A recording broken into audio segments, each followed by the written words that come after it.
We need to have a serious conversation about the quarterback of the San Francisco 49ers.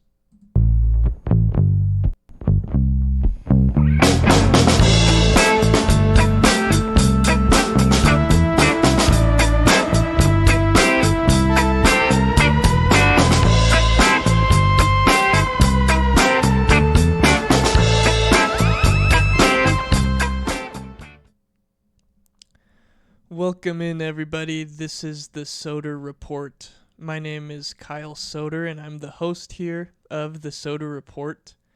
I'm bringing to you news from the San Francisco 49ers today.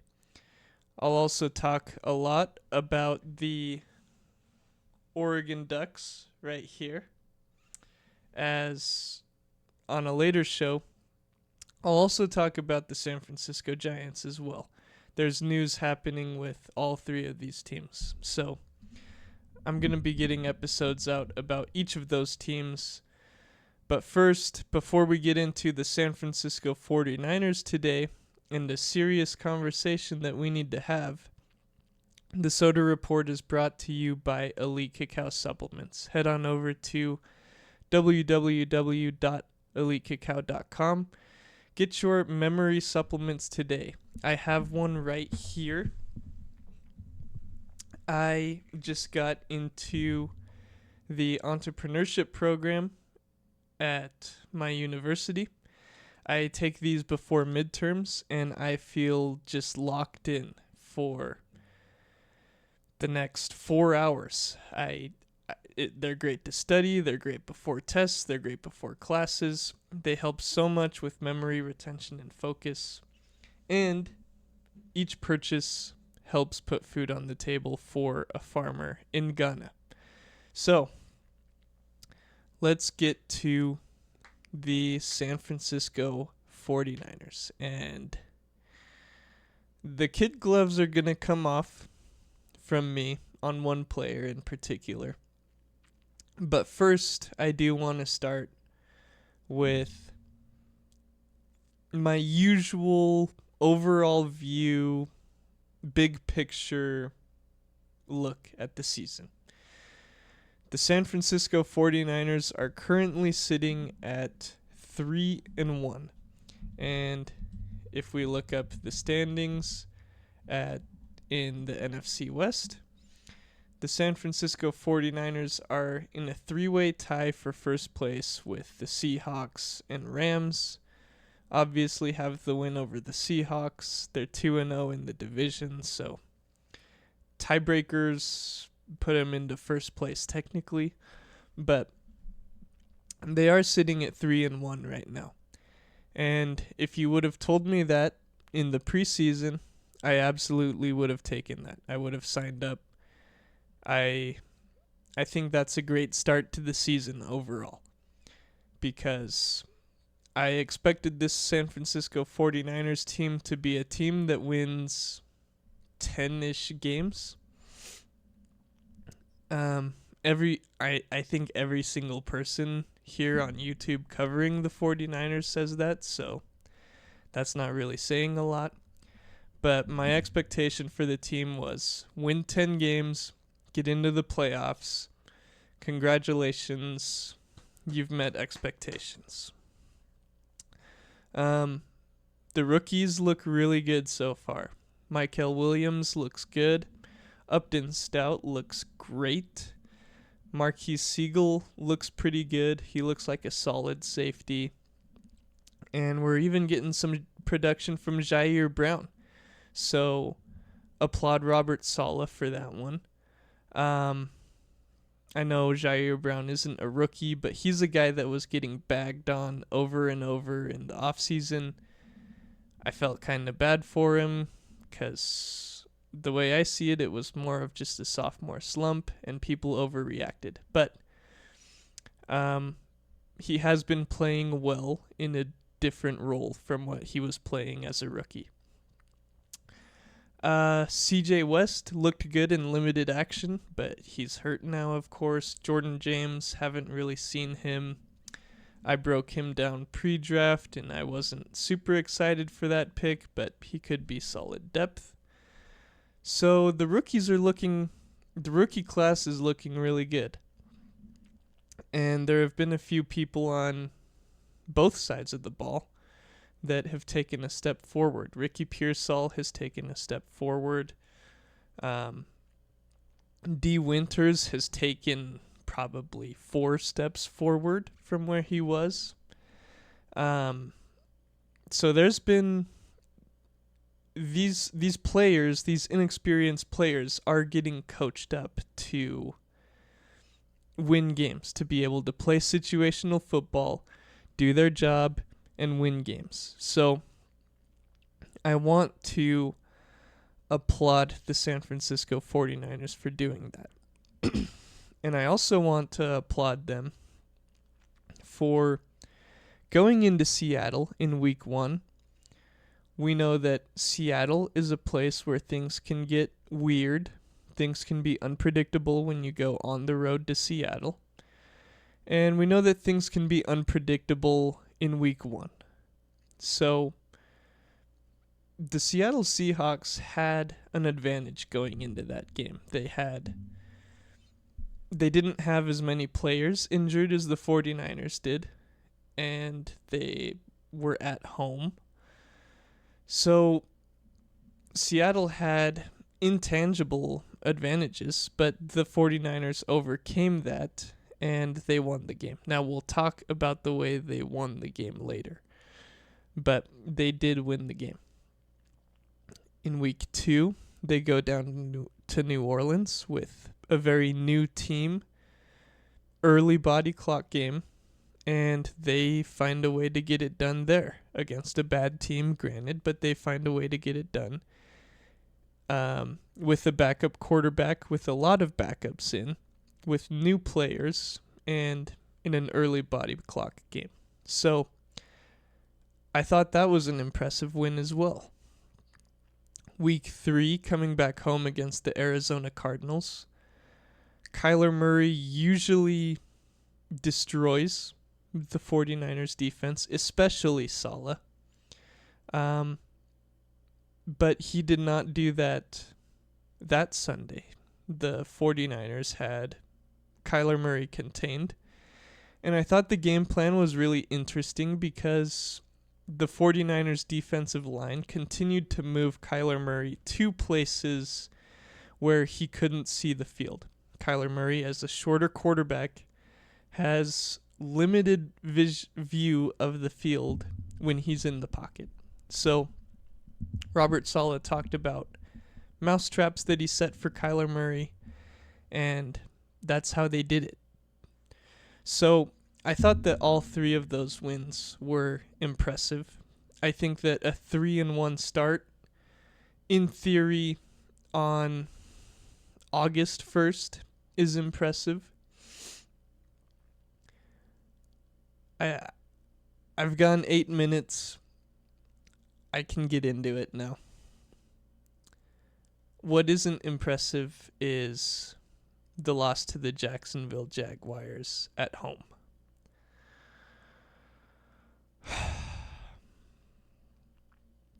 Where do I even start? Let's try to keep this logical and level-headed. And let's just break it down. We're gonna finish with the quarterback.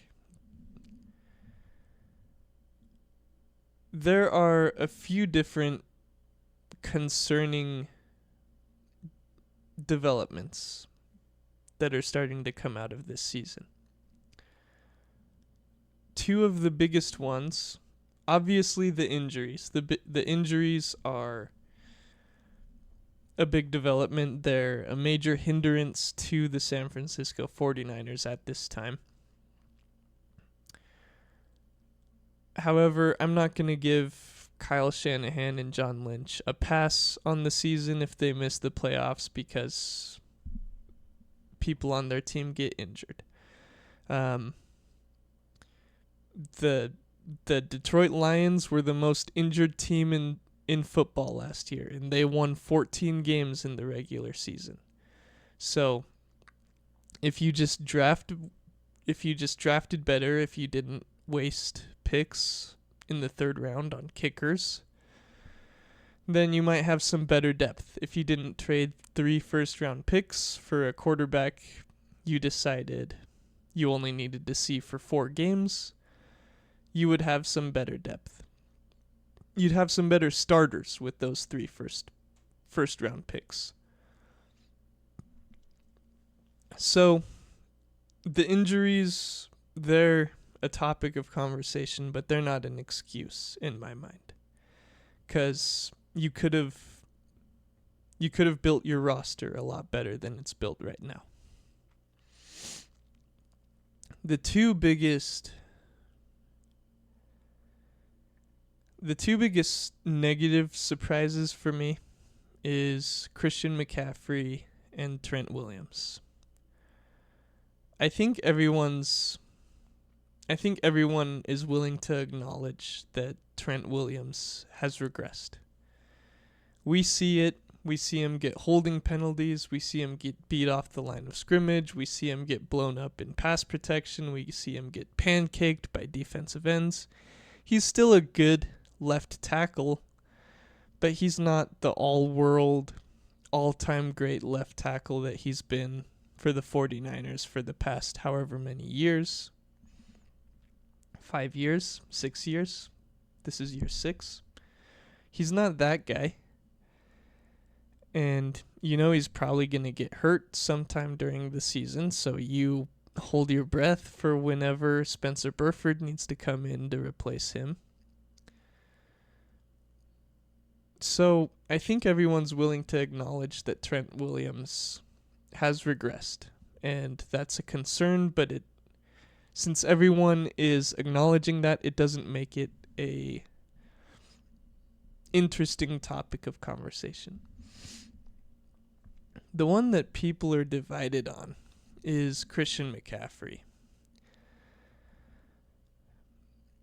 Just if you're in the party that Christian McCaffrey has not lost a step, if you blame the lack of production in the running game on the run blocking rather than Christian McCaffrey being a 29-year-old with bilateral Achilles tendonitis, just go back and watch some of his highlights from the 2023 season. Compare it with any game you see this season. It's super obvious that Christian McCaffrey is not the same player. He looks slower. He gets hit harder. He doesn't make people miss. He doesn't run people over. As a running back, he doesn't run the ball very well. He's only run for... How many yards per carry has Christian McCaffrey run for?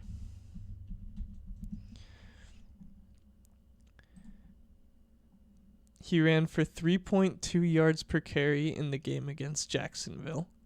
And this year, he's only run for 3.3 yards per carry. So it's concerning for sure. And in the past game, he still has a lot of gravity. He's still a really good route runner. He can get himself open.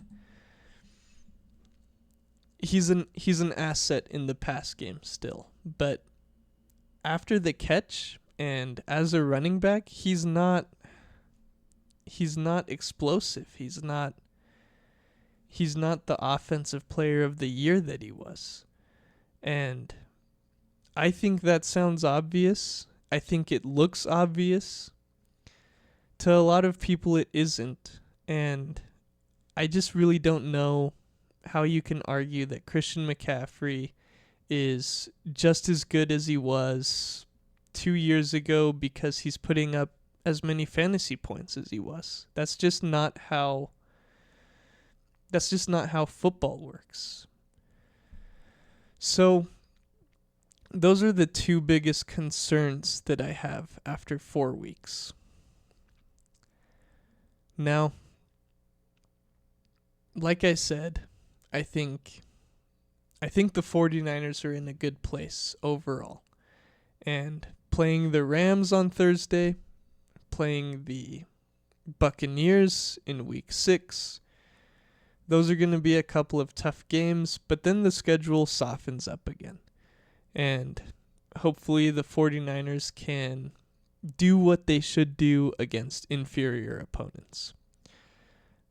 Maybe they steal one. Maybe they steal one on Thursday. Brock Purdy's out. Ricky Pearsall's out. Jawan Jennings is out. Everything points to the 49ers losing the game on Thursday. But maybe they can steal one. And let's get into it. Let's get into the quarterback conversation. I don't wish injury on anyone. These football players are real people. They have emotions. When I saw that Brock Purdy was ruled out for the Thursday night game, I breathed a sigh of relief, to be completely honest. I through the first 4 games, watching Brock Purdy for 2 games, watching Mac Jones for 2 games, I feel like Mac Jones gives the 49ers a better chance to win right now. So, I don't want my words to get misconstrued. Let me explain myself more.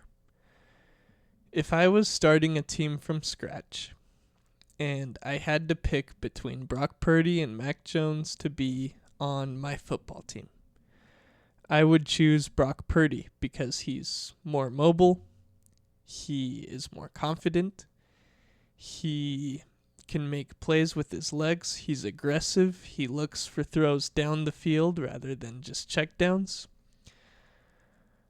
So I think that in a vacuum, Brock Purdy is a better football player than Mac Jones. I think that Mac Jones is currently being propped up by Kyle Shanahan's system.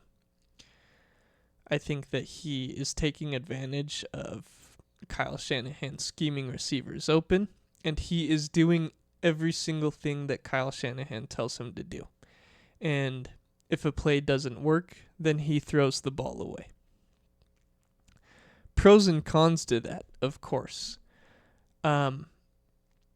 We had a certain quarterback who did every single thing that Kyle Shanahan told him to do, had zero play extending ability, won a lot of games, but it was pretty obvious he wasn't a very good quarterback. Obviously, I'm talking about Jimmy Garoppolo. And we were begging for a quarterback that could extend plays when Kyle Shanahan's system didn't scheme open a wide open receiver. We were begging for a guy who could take off and run 20 yards down the field. We were begging for a guy who could avoid a free rusher, get out of the pocket, and make a throw on the run. And watching Brock Purdy come into the offense in 2022 and 2023 was so refreshing. It felt like we were getting everything we ever wanted as 49ers fans. Brock Purdy took the 49ers all the way to the Super Bowl. In that NFC Championship game against the Detroit Lions, Brock Purdy put the 49ers on his back and willed them to victory. He was an elite quarterback in that NFC Championship game.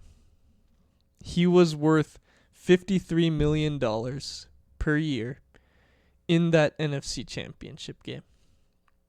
He was following Kyle Shanahan's system, and he was extending plays when things weren't there, and making smart decisions when he was extending those plays. We get to 2024, and Brock Purdy starts going a little bit gung-ho. He starts... A lot of people say that he was trying to prove that he was worth an elite quarterback contract. A lot of people were saying he was trying to prove he was worth $60 million a year. I have no connections to Brock Purdy, so I can't tell you whether or not that's true. I can't tell you whether or not he was trying to prove that he was worth a certain amount of money. However, I can tell you that in 2024, he started moving away from playing within Kyle Shanahan's system. And what made him great was that he played within Kyle Shanahan's system, but when it broke down, he could extend a play and find an open receiver 5-10 yards downfield. That was what made him so much better than Jimmy Garoppolo. But he's moved away from that. And it seems like this year in 2025, he's moved even farther away from that. He's moved even farther away. And in comes Mac Jones in week 2. And I'm watching that game, granted, against the Saints. And I'm looking at it, and it looks a lot like a Jimmy Garoppolo offense. That is, the quarterback doesn't have much mobility. The quarterback gets freaked out when his first read isn't open. He gets happy feet in the pocket. He doesn't really know what to do and just throws the ball away. Just gives up on the play. And the 49ers won that game. And then week 3 against the Arizona Cardinals, a much better opponent. Not a great one, but a better one. A better one than the Jacksonville Jaguars. He goes into that game without George Kittle, without Jawan Jennings. He himself gets hurt in that game. Re-injures his knee, and he leads a game-winning drive to take the 49ers to 3-0. Mac Jones is doing nothing but playing within Kyle Shanahan's system, and it's working. Brock Purdy, I loved watching him in 2022 and 2023. I felt like we were being saved from a devil's curse or something, having to watch Jimmy Garoppolo just barely squeak out games in the most agitating way possible, to be honest. But Brock Purdy needs to start... We're going to get these words out of my mouth. It feels awful to say.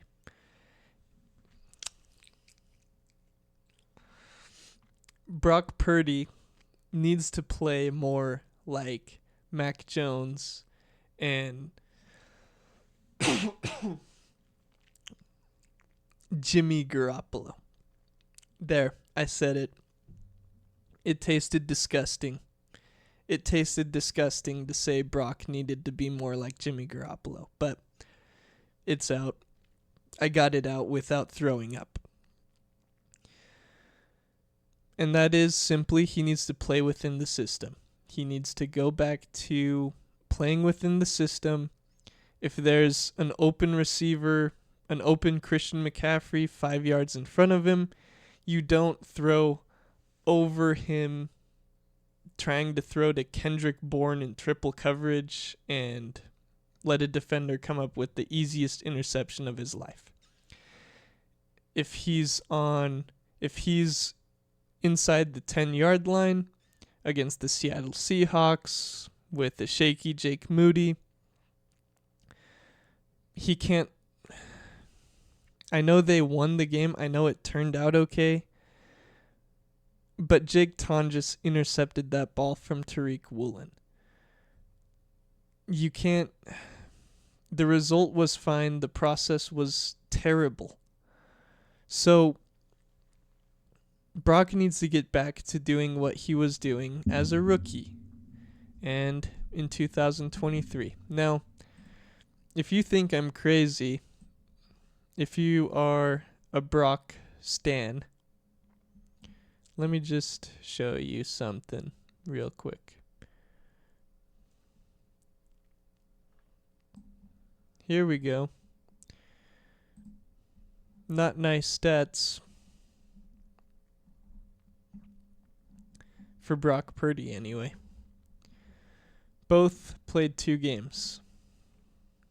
Mac Jones is 2-0. Brock Purdy is 1-1, obviously.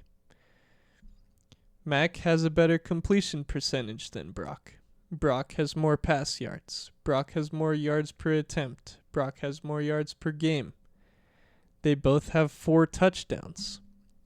Mac has 1 interception, where Brock has 4 interceptions. That's a 4-1 touchdown to interception ratio and a 1-1 interception ratio. Mac has a better passer rating. Both have 7 rush attempts. Brock Purdy is way light years ahead of Mac Jones when it comes to scrambling. And then fantasy points, who cares? Mac Jones has completed 53 passes on 80 attempts. Brock Purdy has completed 48 passes on 73 attempts. So the numbers are similar. Brock's better in some areas. Mac's better in some areas.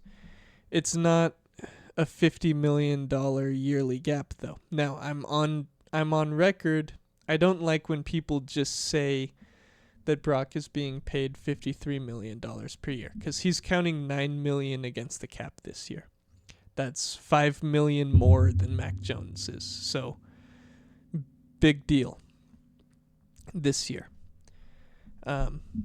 The 49ers structured that in an incredibly team-friendly way. So I want to acknowledge that instead of just say Brock's not worth $53 million a year. He's worth $9.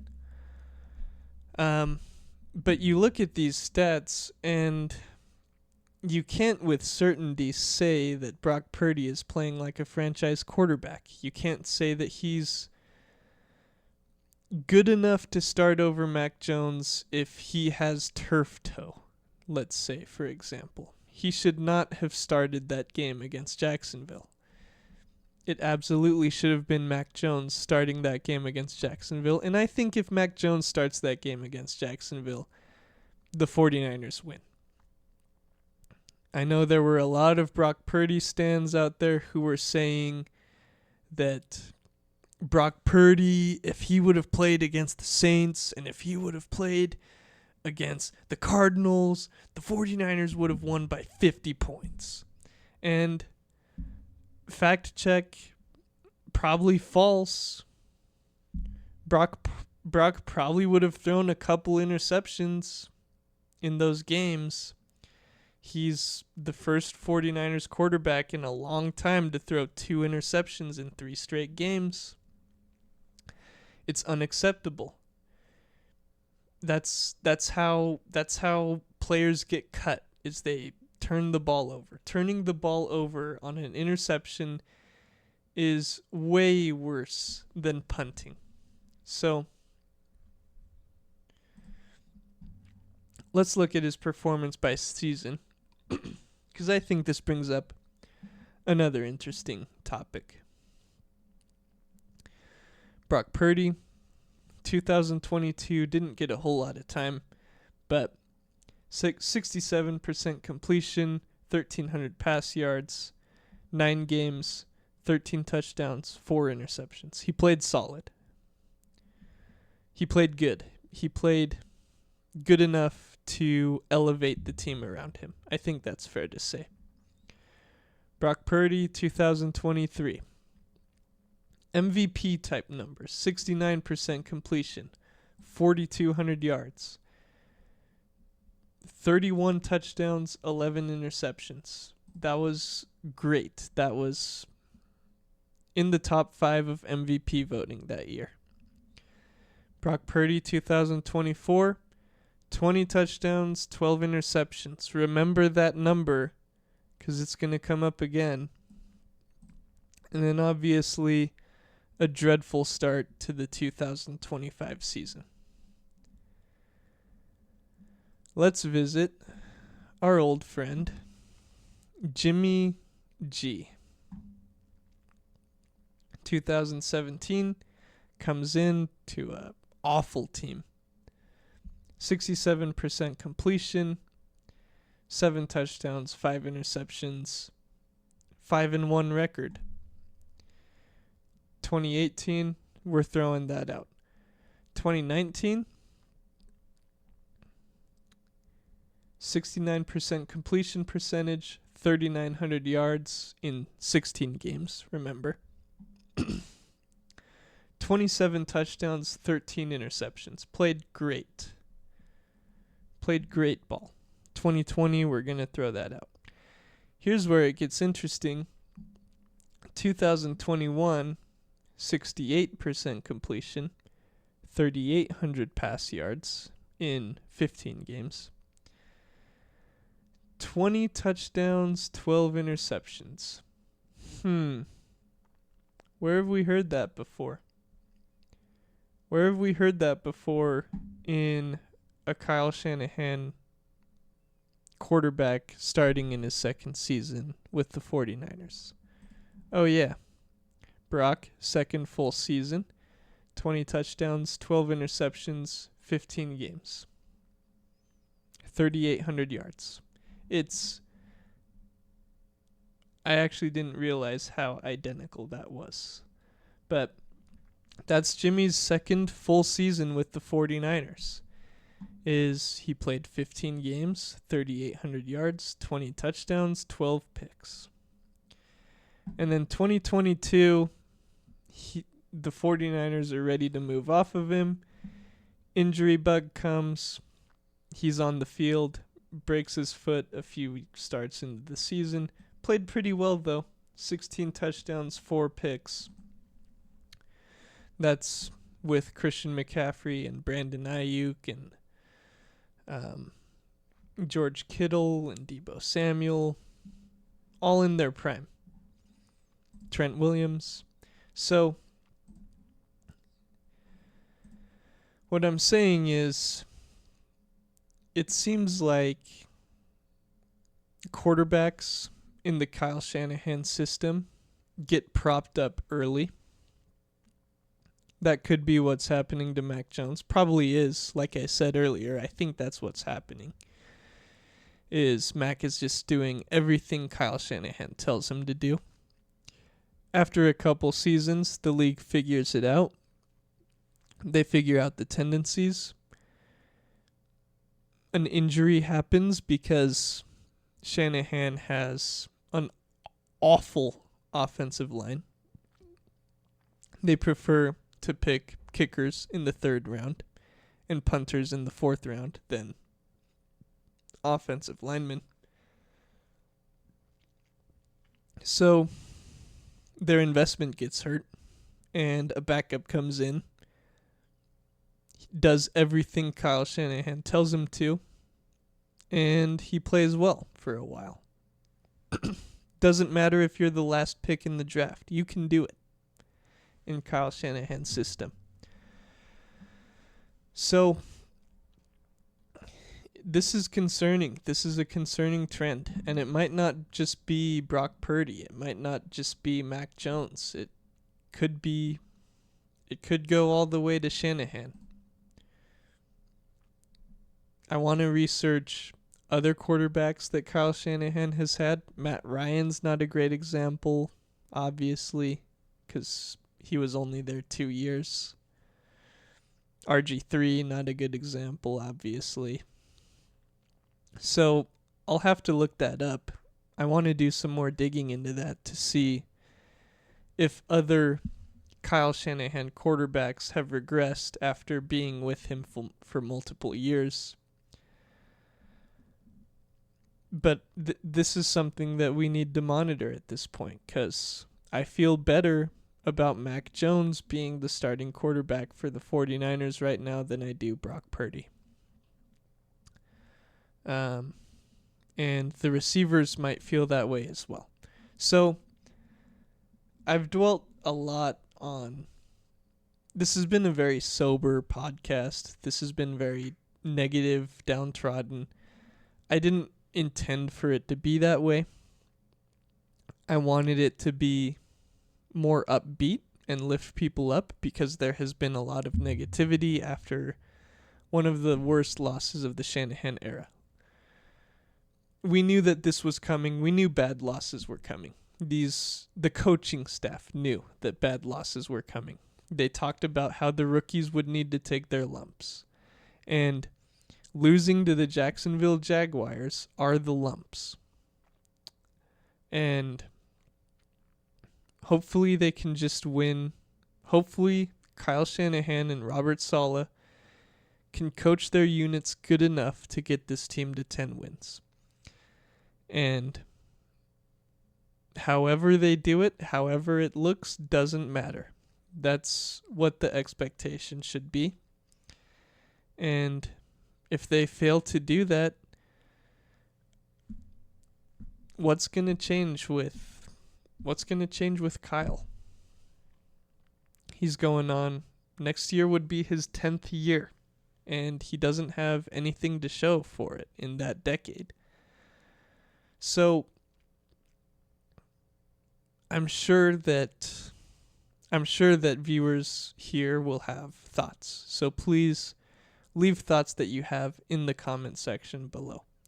Am I crazy for trusting Mac Jones right now at this point more than Brock Purdy? Again, I think in a vacuum, Brock's the better player. Brock's the better football player. However, I think right now, in Kyle Shanahan's system, Mac Jones is the better scheme fit.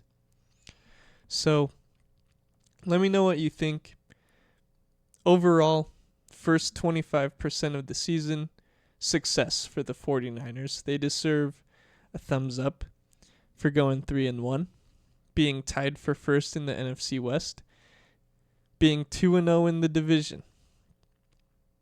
I think we all would have taken that, to be completely honest. So going forward, there are some concerning things, but hopefully they can be coached through.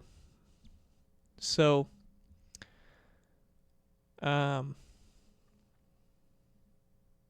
really don't know how to make this more upbeat. I was really intending to keep this positive, but this needed to be talked about, I felt like. So anyways, I'll be back with some more on the 49ers. I'll also be back in the near future with some Oregon and San Francisco Giants talk.